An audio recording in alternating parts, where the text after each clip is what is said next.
चलो भी यहाँ पे देखो, हमको इतना तो पता चल गया कि एलसीआर एसी सीरीज सर्किट के अंदर हमारे पास तीन कंपोनेंट है। एक हमारे पास रेजिस्टेंस है, दूसरा हमारे पास कैपेसिटेंस है और तीसरा हमारे पास इंडक्टर है। अब इसके बेस पे हम आगे बात करेंगे। थोड़े से इक्वेशन लिख देते हैं, ध्यान से समझो।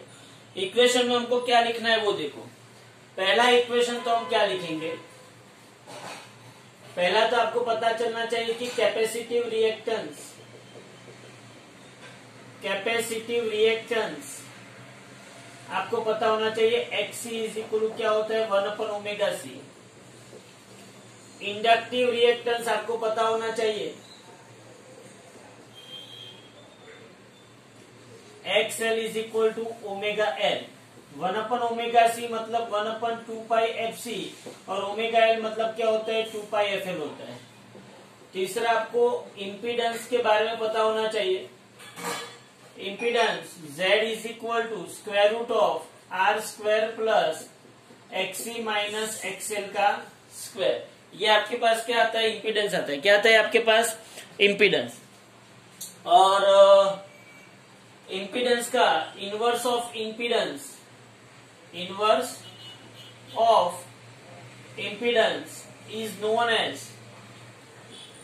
is known as admittance।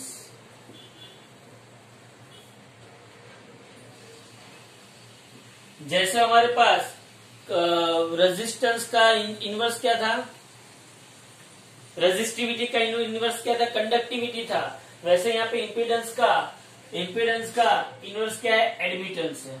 Okay, अब थोड़ा सा हम अगर ध्यान देखें, थोड़ा सा अगर हम बात करें, तो मैं बात करना चाहता हूं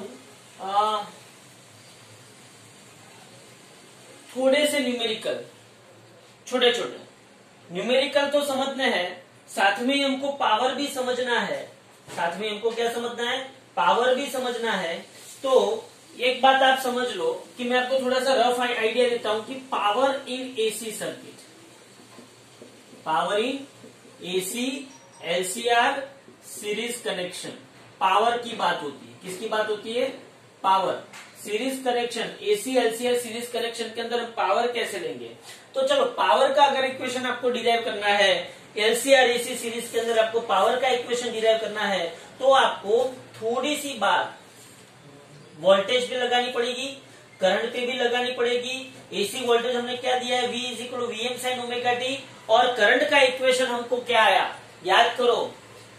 एसी वोल्टेज, सपोज कि मेरे पास है V is equal to VM sin ωt और एसी करंट का इक्वेशन मुझे एलसीआर एसी सर्किट में क्या मिला, I is equal to IM sin ωt plus 5।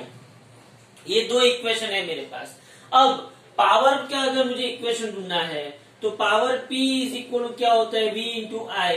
तो P इज इक्वल V की जगह पे हम क्या लिखेंगे, VM sin ωt, और I की जगह पे हम क्या लिखेंगे, IM sin ωt प्लस 5। बोलो, इतना पता चला।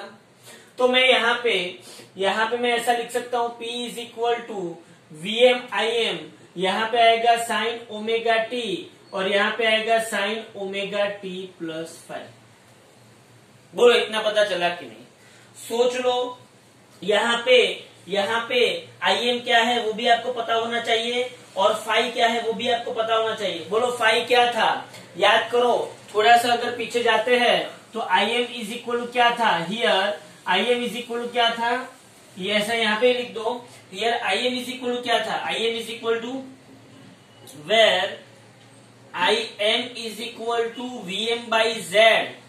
और फाई क्या था, तो याद करो, tan phi is equal to XC minus XL by R आता था। tan फाई इज इक्वल क्या आता था, XC minus XL by R। अच्छा, तो ये VM IM sin ωt plus 5 याद करना, IM is equal VM by Z था और tan phi is equal XC minus XL by R आ रहा था। अच्छा, अब इसको सॉल्व कैसे करें, इसको सॉल्व करने की मेथड किसको पता है, VM IM। अच्छा, मैं एक काम करता हूं, इसको मैं 2 से मल्टीप्लाई करता हूं और 2 से डिवाइड करता हूं। तो यहाँ पे 2 sine omega T into sine omega T plus 5 आया।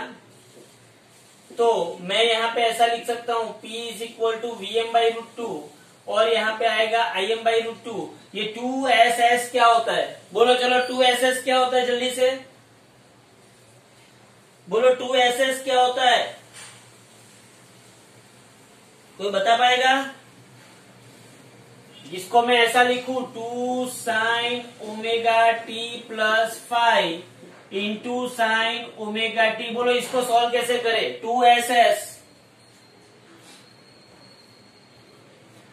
2SS पता है किसी को? पहले तो ये बताओ, S प्लस सी की C प्लस सी की C माइनस सी? सोचो। C माइनस सी क्या S माइनस सी? सोचो।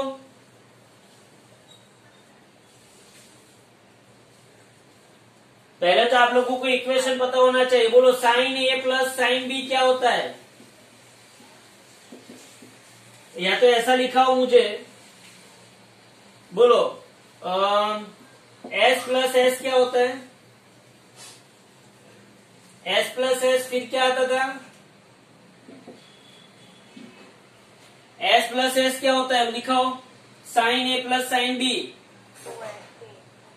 2SC, फिर S minus S 2CS, C plus C और C माइनस C। इतना पता चला। अब ये क्या है? 2SS, 2SS समझना ध्यान से, ये 2SS है। इसको अच्छी तरीके से मुझे लिखाओ। चलो ये रियलिटी में कहना क्या चाहता है लिखाओ। चलो मुझे ये रियलिटी में क्या कहना चाहता है? cos A minus cos B is equal to -2 sine A plus B by 2 into sine A minus B by 2। क्या ऐसा है ये इक्वेशन? ओके, मतलब कि cos A minus cos B is equal to -2 sine A plus B by 2 into sine A minus B by 2। अब इस equation को यहां पे सेट करो। चलो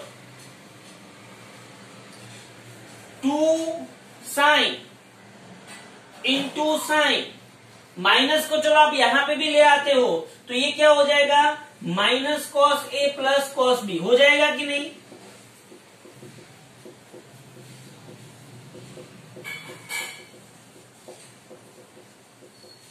अब बोलो इसको, अगर बोलो क्या करेंगे?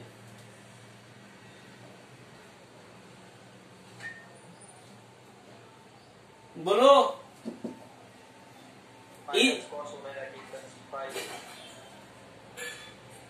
Minus cos omega T plus 5।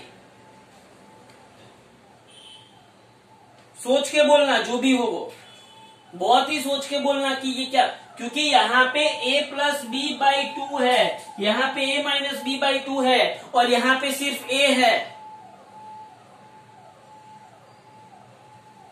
आप लोगों को आता ही है लेकिन सोच के बोलो।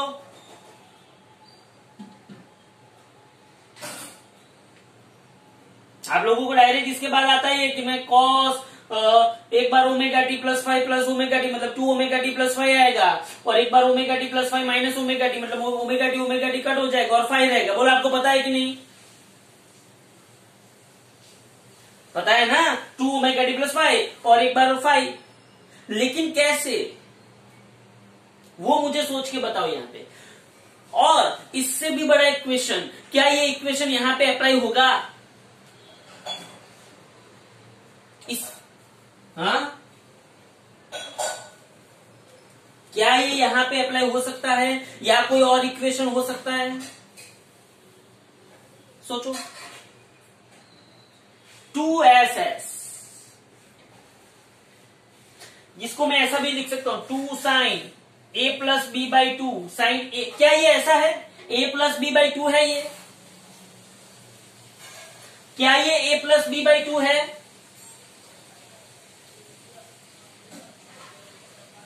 सोच के बता।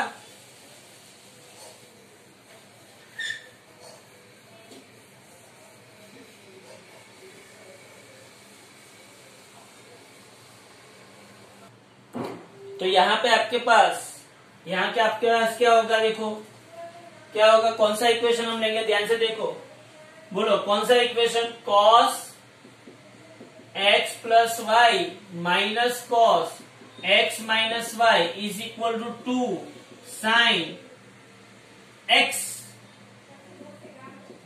Into sine y. लेकिन यहां पे क्या, यहां पे माइनस और यहां पे प्लस आएगा।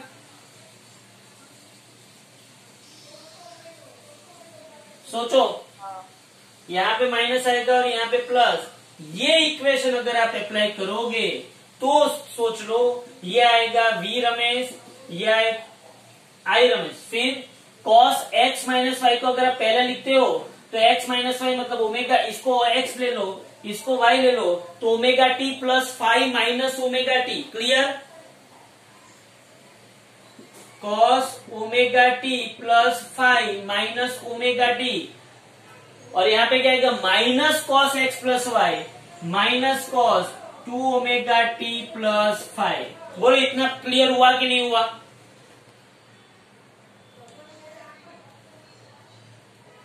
ओके, तो मेरे पास आ गया P is equal to V RMS I RMS cos, ये ओमेगा टी कट, तो P is equal to V RMS I RMS cos phi minus cos 2 omega T plus phi. अब आप सबको पता है कि इसका अगर मैं एवरेज लूंगा तो cos 2 omega T plus five का एक टाइम पीरियड पे एवरेज क्या होता है?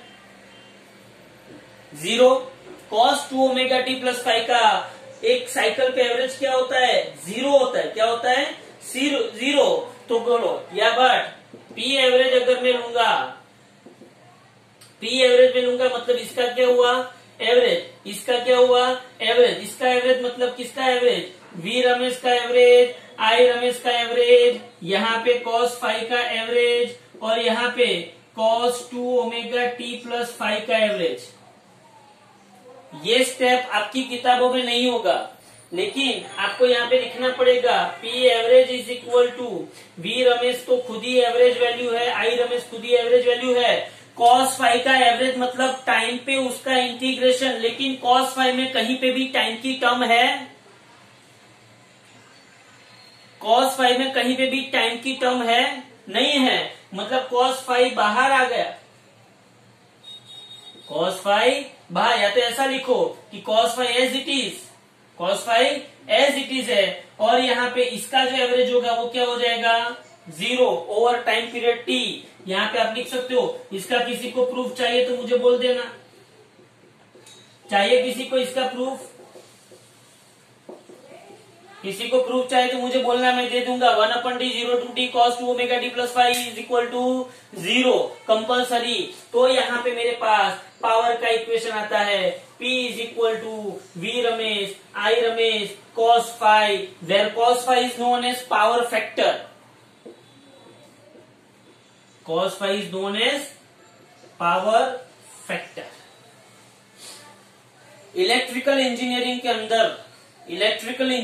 अंदर सिर्फ ये जो cos फाइव है ना, cos फाइव, उसके ऊपर पीएचडी होती है। ये शायद आपको पता नहीं होगा। इलेक्ट्रिकल इंजीनियरिंग के अंदर cos फाइव, बी इलेक्ट्रिकल में, एमई इलेक्ट्रिकल के अंदर वो लोग cos फाइव के ऊपर एक पूरा सब्जेक्ट, उसको पावर फैक्टर, पूरी किताब आती है, बहुत सारी किताब आती है, और ये पावर फैक्टर के ऊपर ही उन लोगों का एमई होता है, उन लोगों का पीएचडी होता है। पावर फैक्टर, ये आपको टर्म बहुत ही आसान दिखाई देगी, ये टर्म इतनी आसान नहीं है। ओके, तो ये आ गया आपका पावर। अभी इसके बारे में और आगे बात करनी है। P is equal to V RMS I RMS cos phi, as cos phi is known as power factor. अब ध्यान से देखो, ये पावर फैक्टर की कहानी क्या है। पावर फैक्टर की कहानी में हम फाइव जो है, हाँ, हम सब पैरामीटर किसके बेस पे लेंगे? Phi, phase difference. Phi phase difference यहाँ पे देखो ओनली रजिस्टर होगा। कौन होगा? ओनली रजिस्टर होगा सर्किट के अंदर। तो current and voltage are in same phase, मतलब फेज डिफरेंस क्या होगा? 0 होगा। करंट एंड वोल्टेज के बीच का फेज डिफरेंस क्या होगा? 0। अगर cos फाई 0 है तो cos phi is equal to cos 0 is equal to क्या होगा? 1 होगा। तो मेरे पास पावर का इक्वेशन आएगा P is equal to VRMS IRMS। बोलो पता चला कि नहीं चला? पता चला मैं जो बोल रहा हूं वो? अगर ओनली रजिस्टिव सर्किट है तो आप लोगों को फेज डिफरेंस क्या मिलेगा? 0। तो cos 0 क्या होगा? क्लियर? दूसरी बात ओनली इंडक्टिव सर्किट है। कौन सी सर्किट है? Only inductive. बोलो इंडक्टिव सर्किट के अंदर फेज डिफरेंस क्या होता है? कोई बताएगा? इंडक्टिव सर्किट के अंदर फेज डिफरेंस कितना होता है? π/2 रेडियन होता है। तो cos π/2 क्या होगा? 0 होगा। cos π/2 0 हुआ तो पावर भी क्या हुआ? 0 हुआ। पावर 0 हुआ तो इसको वॉट लेस करंट बोलते हैं। क्या बोलते हैं इसको? पावर 0 मतलब कि watt 0 no power is dissipated. हाँ, करंट पास हुआ। क्या पास हुआ? करंट पास हुआ but no power is dissipated in the circuit, in the wire, so it is known as wattless current। Current pass हुआ फिर भी पावर कोई भी डिसिपेट हुआ नहीं है, इसलिए इसको क्या बोलते हैं? वॉटलेस करंट बोलते हैं। बोलो समझ में आ रहा है?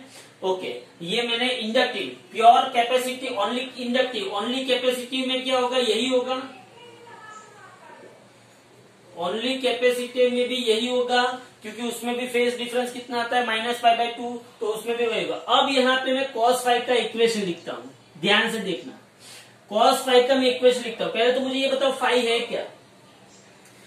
क्या? हमने जब फेजर ड्रॉ किया था तब ये मेरे पास R था, ये मेरे पास XC - XL था। तो यहाँ पे मुझे क्या मिला था? ये फाई मिला था। और यहाँ पे मुझे क्या मिला था? Z मिला था। तो मैं यहाँ पे ऐसा बता सकता हूँ कि tan phi is equal to यहाँ पे क्या आता है? XC - XL by R। तो फाई इज इक्वल मुझे क्या मिलता है? tan inverse XC - XL by R। ये तो मुझे इक्वेशन पता है फेज डिफरेंस का। लेकिन दूसरा इक्वेशन में यहाँ पे मुझे cos फाई मिला है। तो cos phi is equal to मैं क्या लिख सकता हूँ? cos phi is equal to R by Z। Most time की equation, cos phi is equal to R by Z।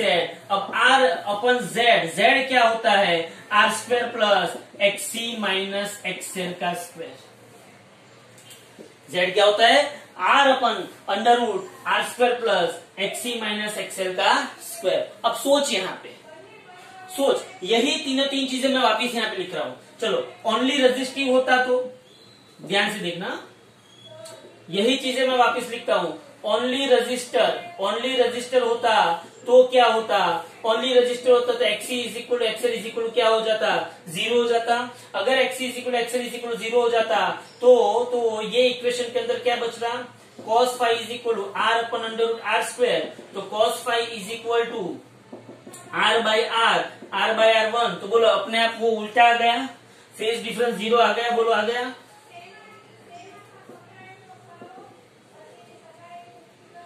Only inductor होगा तो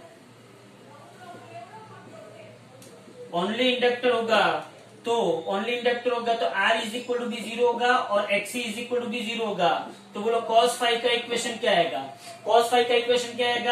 R 0 है, अरे भाई समथिंग व्हाटएवर आ जाए तो cos फाई = क्या होगा?